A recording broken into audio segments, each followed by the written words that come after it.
Soy Pablo Manzano.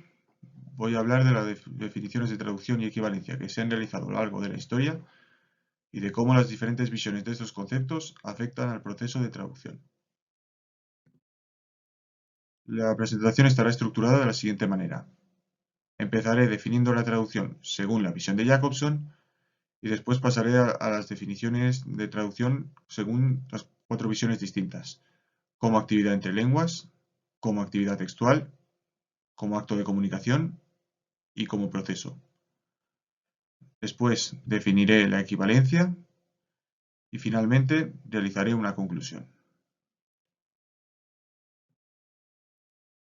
Empezamos definiendo la traducción según la opinión de Jacobson.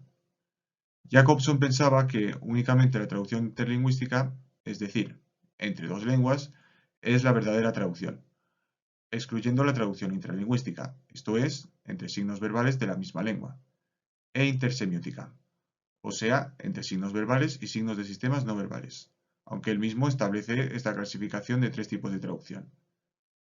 Si solo se prestase atención a la traducción interlingüística, quizás resulte difícil entender un texto para aquellos a los que en principio no iba dirigido, pero lo leen porque alguien, por ejemplo, se lo recomienda.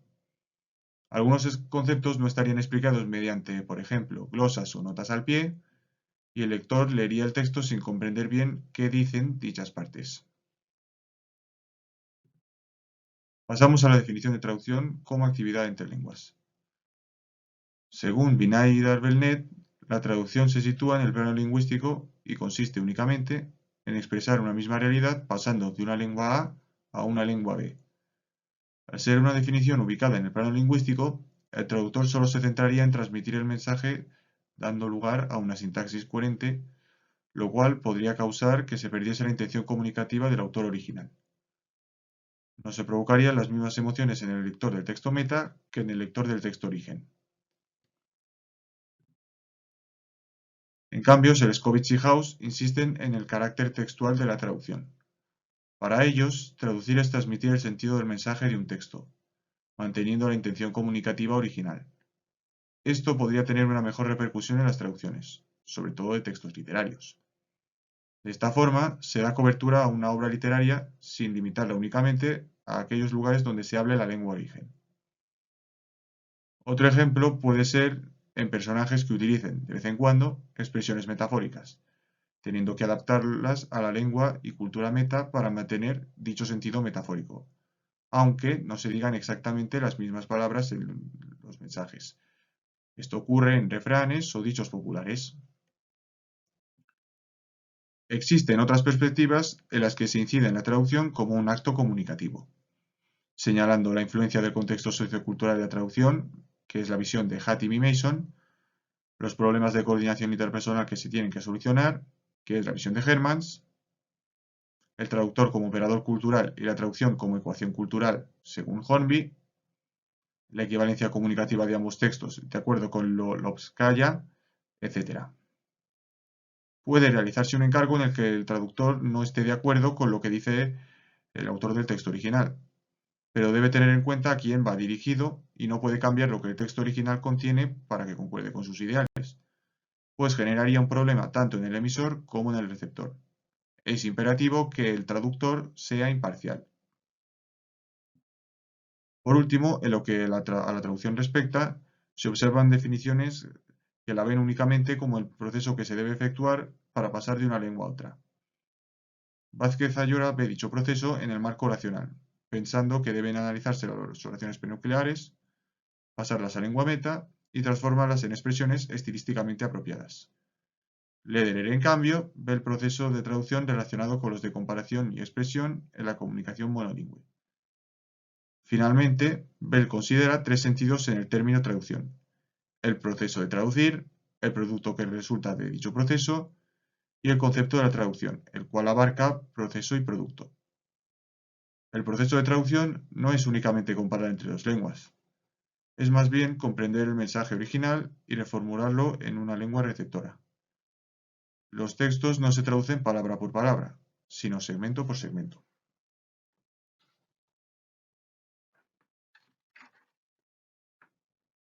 Pasando a la equivalencia, según Jacobson, Se trata de codificar de nuevo información de otra fuente. Él concibió la traducción como relación de equivalencia entre dos textos. Si un texto es traducción de otro, es imperativo que entre ellos exista una relación de equivalencia. Traducir consiste en buscar y seleccionar equivalencias. No existe una solución universal para cada traducción debido a la ausencia de equivalencias absolutas. Esto es un ideal inalcanzable. Las equivalencias son parciales. Consiste en observar rasgos comunes y distintos con el texto original desde varios puntos de vista. Un problema al traducir que Jacobson cita es el de los procedimientos que se utilizan para rellenar lagunas. Dichos procedimientos son préstamos, calcos, neologismos, desplazamiento semántico y circunlocución. La discusión que se ve aquí cita y comenta la contribución de la estilística comparada de Binet, Darbernet y Malebranche, cuya visión sobre la traducción ya hemos visto previamente. Si un texto es traducción de otro, entre ambos debe existir una relación de equivalencia. El problema sucede cuando se trabaja con un texto de poesía o cómico. Únicamente se puede realizar una transposición creativa teniendo que cambiar el mensaje al mismo tiempo que se intenta buscar que el lector meta tenga la misma reacción que el lector de la lengua origen. En este caso, se tiene más libertad para traducir por la ausencia de restricciones que obliguen a transmitir exactamente el mismo mensaje, lo cual sucede en otro tipo de traducciones. Prácticamente se crearía un nuevo poema o una nueva broma, manteniendo la métrica y el sentido humorístico respectivamente. La teoría predominante sobre la equivalencia es el llamado modelo denotativo de Komisarov, difundido por Kosseriu. En el proceso de comunicación, los interlocutores intercambian información sobre determinados sectores de la realidad material. Según esto, el texto original y el traducido son manifestaciones lingüísticas de una misma realidad. La tarea de la traducción es designar el mismo concepto mediante significados diferentes, resultando en una invariante, que se define como los aspectos o puntos de vista comunes entre textos. Willis y Alvarez afirman que la relación de equivalencia solo se establece y reconoce realizando la crítica de la traducción. Realmente, dicha relación ya está establecida cuando dos textos se toman como traducción el uno respecto del otro. El crítico debe establecer las invariantes en las que hay equivalencia en cada caso concreto, juzgar su grado de validez y proponer otra u otras equivalencias. En conclusión, como se ha explicado, no existe una definición universal para la traducción y la equivalencia. Hay varios factores que influyen en la traducción, y ciertas definiciones priorizan a algunos de estos factores y excluyen a otros. La traducción se podría definir como un proceso en el que se transmite un mensaje de una lengua a otra, manteniendo una sintaxis coherente, teniendo en cuenta el contexto del mensaje, a quién va dirigido y qué se busca provocar en el receptor.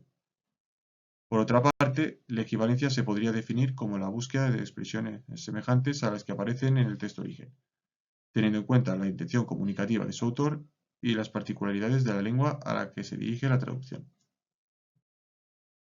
Muchas gracias a todos por vuestra atención.